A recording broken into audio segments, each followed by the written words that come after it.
16,23,087 16,23,087 migrant workers को track किया गया है। उनके घर जा कर के उनका हालचाल पूछा गया है। हमारे जो फील्ड के वर्कर्स हैं वो निरंतर मेहनत कर रहे हैं दिन रात और बहुत अच्छा कार्य कर रहे हैं। पूरे जो मेडिकल की टीम है, चाहे वो हमारे डॉक्टर्स हों और चाहे नर्सेज हों, पैरामेडिकल स्टाफ हो, एएनएम्स हों, आशा वर्कर्स हों और जो उनके सहयोग में बाकी लोग लगे हुए हैं, रेवेन्यू का स्टाफ हो, पुलिस का स्टाफ हो, अर्बन डेवलपमेंट डिपार्टमेंट का स्टाफ हो, पंचायती राज का स्टाफ हो, जो हमारे ग्राम निगरानी समिति में कार्य कर रहे हैं उनके सदस्य हैं, ग्राम चौकीदार है, जो हमारे मोहल्ला निगरानी समिति में जो लोग काम कर रहे हैं, ग्राम प्रधान हैं, सभासद हैं, ये सब लोग कोरोना से हमारी जंग में हमारे साथ जुड़कर बड़े ही मजबूती से कार्य कर रहे हैं और इन सबका हम धन्यवाद करते हैं कि इस संक्रमण को प्रदेश में नियंत्रित करने में, रोकने में इनकी बहुत ही महत्वपूर्ण भूमिका है और अपनी भूमिका को ये लगातार मजबूती से निभा रहे हैं।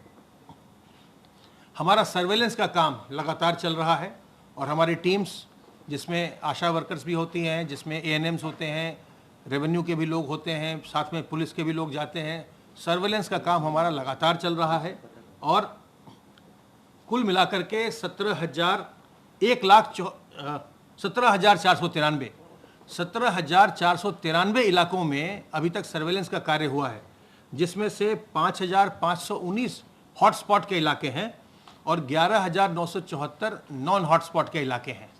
इनमें अब तक 1,20,661 टीम दिवस के माध्यम से 91,48,721 घरों का सर्वेलेंस किया गया है, जिनमें 4,66,10,850 लोग रहते हैं। तो ये जो सर्वेलेंस का काम है, ये इन्फेक्शन को कंटेन करने के लिए बहुत ही इसका महत्वपूर्ण रोल है, महत्वपूर्ण भूमिका है और इसको लगातार हमारे वर्कर्स फील्ड में लगातार कर रहे हैं। एक लोगों की एक ये मांग आई थी, जो लोग मल्टी स्टोरी बिल्डिंग्स में रहते हैं, तो अगर उनके यहाँ एक भी घर में अगर कोई केस निकल जाता था तो उनके घरों को, टावर को 21 दिन के लिए सील कर दिया जाता था। अब वो व्यवस्था, उसमें थोड़ा संशोधन करते हुए ये व्यवस्था कर दी गई है कि अगर कोई मल्टी स्टोरी बिल्डिंग में अगर इन्फेक्शन आया है तो उनके बिल्डिंग को, टावर को केवल 14 दिनों के लिए ही सील किया जाएगा, 21 दिन के लिए सील नहीं किया जाएगा। इसी प्रकार अगर किसी जगह एक ही घर में अगर एक से ज़्यादा केस आते हैं, जब एक से ज़्यादा केस आता है उसको हम क्लस्टर मानते हैं। अगर किसी जगह 3-4 केस आ जाएं अलग अलग घरों में, तो 500 मीटर के रेडियस में कंटेनमेंट जोन बनाया जाता है और उसके बाद फिर बफर जोन होता है। लेकिन ये निर्णय लिया गया है, जब अगर किसी घर में सिंगल केस आता था, एक केस आता था, तो वैसे में कंटेनमेंट जोन केवल 250 मीटर का होता है या मोहल्ला, पूरा मोहल्ला होता है। ये निर्णय लिया गया है, शासनादेश जारी हो गया कि अगर किसी एक घर में ही अगर केसेस आते हैं, 2-3 लोग उसी घर के संक्रमित हो जाते हैं, तो उस वैसी स्थिति में भी केवल 250 मीटर का ही कंटेनमेंट जोन बनाया जाएगा और मोहल्ला को ही, जो मोहल्ला है उसको ही कंटेनमेंट जोन में रखा जाएगा। भारत सरकार के द्वारा कल कोरोना वायरस के मरीजों के ट्रीटमेंट के लिए बहुत ही डिटेल्ड गाइडलाइंस जारी की गई हैं और उसको सभी डॉक्टर्स के साथ हम लोगों ने शेयर कर लिया है, जिससे उन्हें सहायता मिलेगी।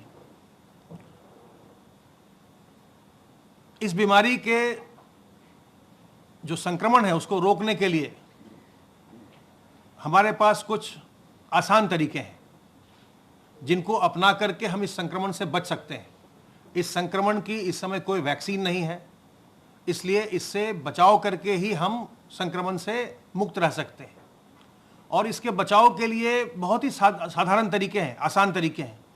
पहला, अपने हाथ को साबुन पानी से बार बार धोते रहिए, क्योंकि जो आपका हाथ है ये संक्रमण आपके भीतर जाने का जरिया बनता है।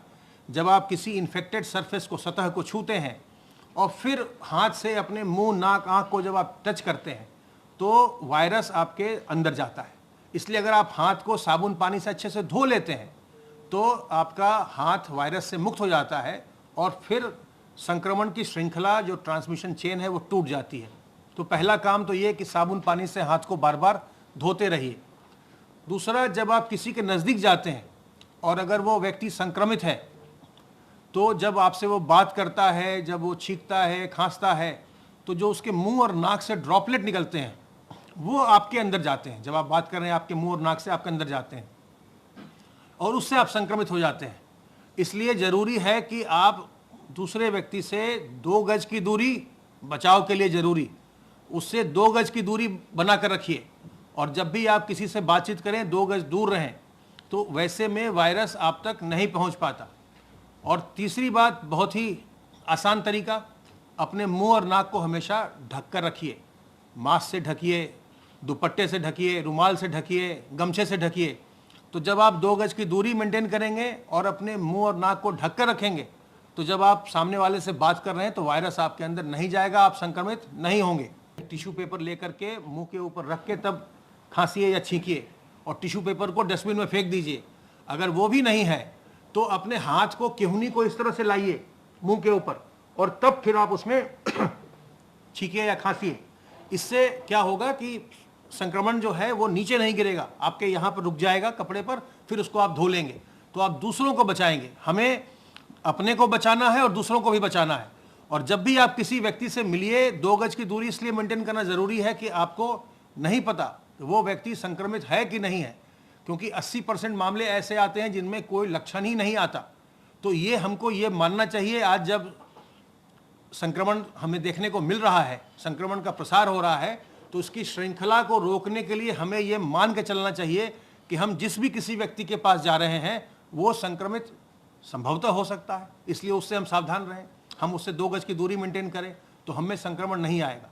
और अगर हम मास्क और लगाएंगे, अपने मुंह और नाक को कवर करेंगे, तो हम खुद भी बचेंगे और दूसरे को भी बचाएंगे।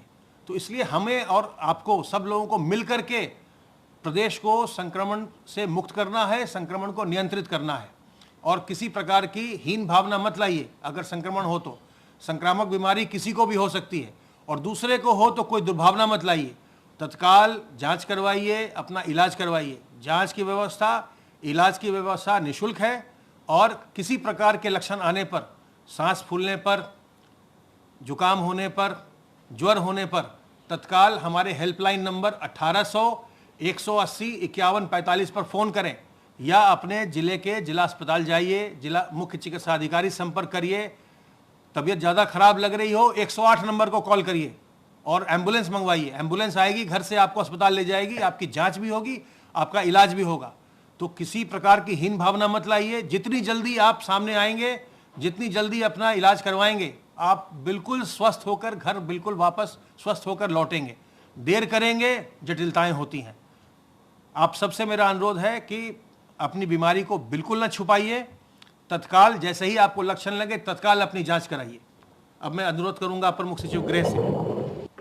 माननीय मुख्यमंत्री जी ने आज अनलॉक व्यवस्था की समीक्षा की और उन्होंने एक एक जिले में जो कार्रवाई की गई है उसका जो है समीक्षा की। कितने जिलों में फेस मास्क का उल्लंघन करने पर कार्रवाई की गई है, कितने जिलों में 2 व्हीलर पर जो है अगर वहाँ पर 2 व्हीलर में ज़्यादा लोग बैठे हैं तो उस पर कार्रवाई की गई है, कितने मामलों में रात्रि कर्फ्यू का उल्लंघन हुआ है, जिलों में क्या कार्रवाई की गई है, और साथ साथ कहीं भी और भी किसी मामलों में अगर धारा 188 के मुकदमे दर्ज किए गए तो उसका रिव्यू किया गया है।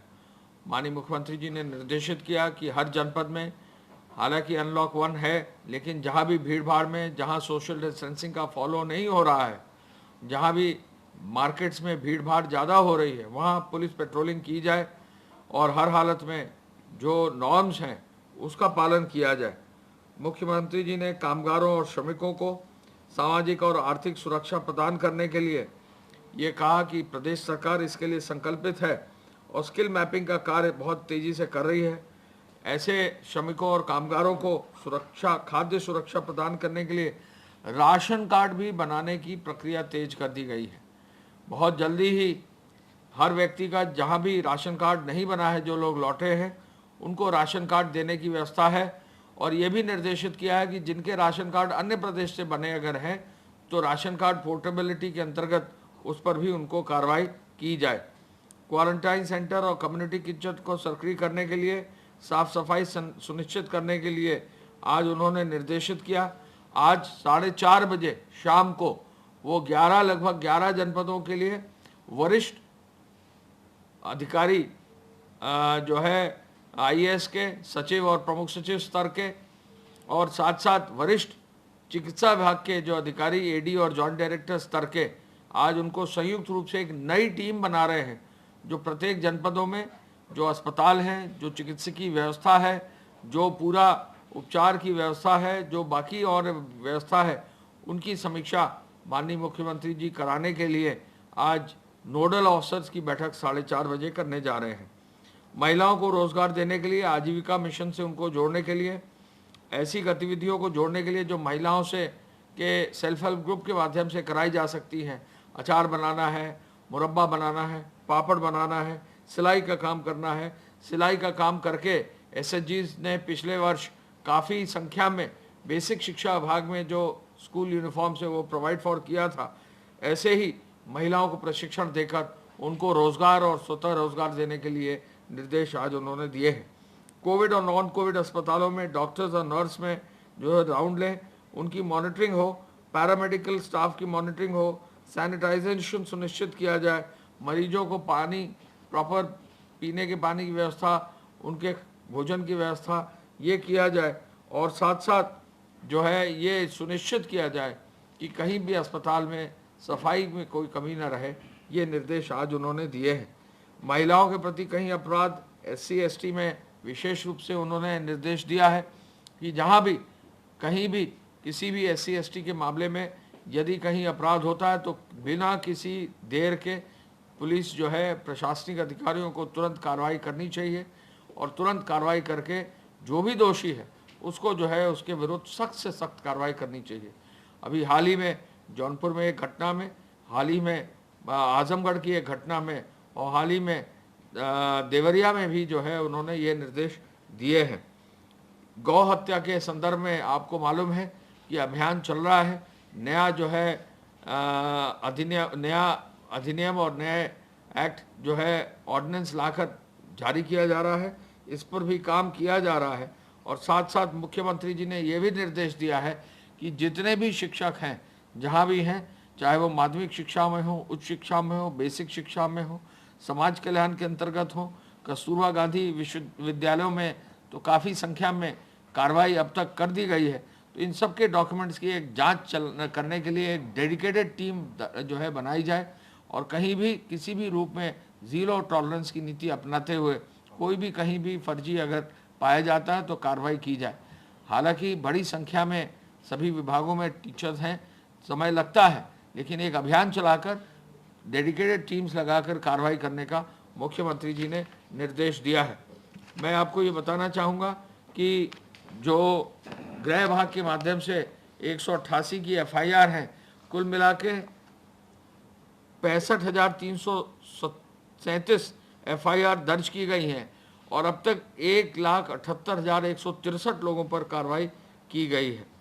अब तक 64,62,922 वाहनों की चेकिंग भी की गई है और 55,269 वाहन जो है सीज किए गए हैं। चेकिंग अभियान में अब लगभग 29 करोड़ रुपए की राशि यानी 28 करोड़ 87,45,000 से अधिक की राशि जमा करा ली गई है। वाहनों के परमिट, आवश्यक वस्तुओं के अब लगभग 2,97,125 वाहनों के परमिट जारी कर दिए गए हैं। कालाबाजारी और जमाखोरी में अब 921 लोगों के खिलाफ 701 एफआईआर दर्ज की गई हैं और 327 लोगों को गिरफ्तार किया गया है। फेक न्यूज़ पर विशेष अभियान चालू है। फेक न्यूज़ पर आपको मालूम है कि माननीय उच्चतम न्यायालय ने स्वतः ही संज्ञान लेकर ये कहा है कि इस पूरे कोविड अभियान में फेक न्यूज़ का जो है ज़ीरो टॉलरेंस रखा जाए। अब तक 1457 मामलों को सूचना विभाग के माध्यम से पुलिस को इसकी सूचना देते हुए कार्रवाई करने का निर्देश दिया गया है। हॉटस्पॉट्स की संख्या अब 2265 हो गई है। 794 थाने हैं। 9,85,287 मकानों में रहने वाले 58,37,000 570 लोगों को चिन्हित किया गया है। हॉटस्पॉट क्षेत्रों में जो कोरोना पॉजिटिव संख्या है वो 4929 है, यानी एक्चुअली हॉटस्पॉट के क्षेत्रों को ही अगर कॉन्सेंट्रेट करके कार्रवाई की जाए तो काफ़ी हद तक कोविड की लड़ाई में जो है सफलता मिल सकती है। जो इंस्टीट्यूशनल क्वारंटाइन में लोग हैं उनकी संख्या अब 10,169 है। जो व्यक्ति जहाँ भी तबलीगी जमात के थे उनके संदर्भ में बता दें कि सहारनपुर में तबलीगी जमात के जो लोग जिनको चार्जशीट दाखिल की गई थी, माननीय न्यायालय ने उनको सज़ा भी सुना दी 1 माह की, और उसके बाद राज्य सरकार ने जो है उनको अनुमति दी कि वो जो है अपने एम्बेसीज के माध्यम से सज़ा के बाद, सज़ा काटने के बाद, माननीय न्यायालय की पूरी प्रक्रिया के बाद उन पर अग्रिम कार्रवाई की जाए। एपीसी साहब की रिपोर्ट के अनुसार अब तक जो हॉटस्पॉट वाली बस्तियां हैं उनमें 4,284 door step delivery milk booth के और मिल्क वैन की हैं। डोर स्टेप डिलीवरी सब्जी आदि की 5,638 हैं। Door step delivery provision store की 5,168 है। प्रोविजन स्टोर के माध्यम से डिलीवरी व्यक्तियों की संख्या 6,063 है। और अब हॉटस्पॉट क्षेत्रों में 92 सामुदायिक जो किचन है उनको संचालित किया जा रहा है। गेहूं क्रय की स्थिति भी अब काफ़ी बेहतर हो गई है और कुल अब तक 392.51 लाख क्विंटल गेहूं जो है क्रय कर लिया गया है। और पहली बार मंडी के माध्यम से भी जो है 84,60,000 क्विंटल खरीदा गया है। और न्यूनतम समर्थन मूल्य पर खाद्य रसद विभाग के माध्यम से 307.91 लाख क्विंटल खरीदा गया है। उद्योगों के माध्यम से अब जो पर्सनल प्रोटेक्टिव इक्विपमेंट है और मास्क है उसकी 70 इकाइयाँ प्रदेश में चालू कर दी गई। पीपीई बनाने वाली 70 इकाइयाँ हमारे प्रदेश में अब चालू हो गई हैं। और ये एक अच्छा जो है होम ग्रोन इंडस्ट्रीज़ हैं जिनके माध्यम से प्रदेश को फ़ायदा अब मिल रहा है। उद्योगों में जो श्रमिक हैं, नगरीय क्षेत्र में जो श्रमिक हैं, ग्रामीण क्षेत्र में जो श्रमिक हैं, सबको मिलाकर अब 336.42 करोड़ रुपीस का खर्चा किया गया है, जिसमें अब 33.64 लाख लोगों को जो है लाभ मिल चुका है। ट्रेन्स की संदर्भ में मैं बताना चाहूँगा कि अब तक 1647 ट्रेन आ चुकी हैं, जिसमें लगभग 22,23,812 लोग आ चुके हैं। आज भी एक ट्रेन जो है महाराष्ट्र से आ रही है और अब ये सिलसिला काफ़ी हद तक जो है इस कार्य का पूरा हो गया है। माननीय उच्चतम न्यायालय ने जो निर्देश दिए थे उसके क्रम में हमारे प्रदेश से अब ट्रेन जो है भट्टा श्रमिकों की भी अन्य प्रदेशों को जा रही है और आज भी कुछ ट्रेन भट्टा श्रमिकों की अन्य प्रदेश भेजी जा रही हैं। हमारे प्रदेश में कहीं भी किसी भी रूप में यदि कोई भी श्रमिक अन्य किसी प्रदेश का है, प्रदेश सरकार माननीय मुख्यमंत्री जी के मार्गदर्शन में कृत संकल्प है कि कहीं भी प्रदेश में कोई भी व्यक्ति अगर अन्य प्रदेश जाना चाहेगा तो सुरक्षित रूप से सकुशल सम्मान के साथ उसको अपने घर भेजा जाएगा। धन्यवाद। जय हिंद। तो एसीएस होम अवनीश अवस्थी बता रहे थे कि किस तरह से हालात हैं और सीएम योगी नोडल अफसरों के साथ बैठक करने वाले हैं। क्या कुछ कार्य योजनाएं आगे के लिए हैं और क्या कुछ अभी तक काम किया गया है, किस तरह कोरोना से हमें ये जंग लड़ना है और जीतना है। तमाम जो एक्शन प्लान सीएम योगी द्वारा तैयार किया जा रहा है उसे ग्राउंड लेवल पर किस तरीके से एग्जीक्यूट करना है। हर दिन प्रेस कॉन्फ्रेंस होती है जिसमें प्रमुख सचिव स्वास्थ्य अमित मोहन होते हैं और एसीएस होम अवनीश अवस्थी होते हैं जो जानकारी देते हैं। अमित मोहन जो है स्वास्थ्य से जुड़ी तमाम जानकारियां देते हैं कि किस तरह से प्रदेश में स्वास्थ्य व्यवस्था के हालात हैं और किस तरह से हम इस जंग में आगे बढ़ रहे हैं और व्यवस्थाएं सुधर रही हैं। पिछले दिनों हमने देखा ट्रूनेट मशीन्स आई और उसके बाद किस तरीके से टेस्टिंग की प्रक्रिया रफ्तार अब पकड़ने लगी है। वहीं एसीएस होम अवनीश अवस्थी का कहना होता है, जिक्र करते हैं जो भी अभी तक डिसीजन मुख्यमंत्री द्वारा लिए गए हैं और किस तरीके से मॉनिटरिंग की जा रही है, आगे प्रदेश में किस तरह के एक्शन प्लान होंगे, उसे लेकर तमाम जानकारी एसीएस होम अवनीश अवस्थी देते हैं।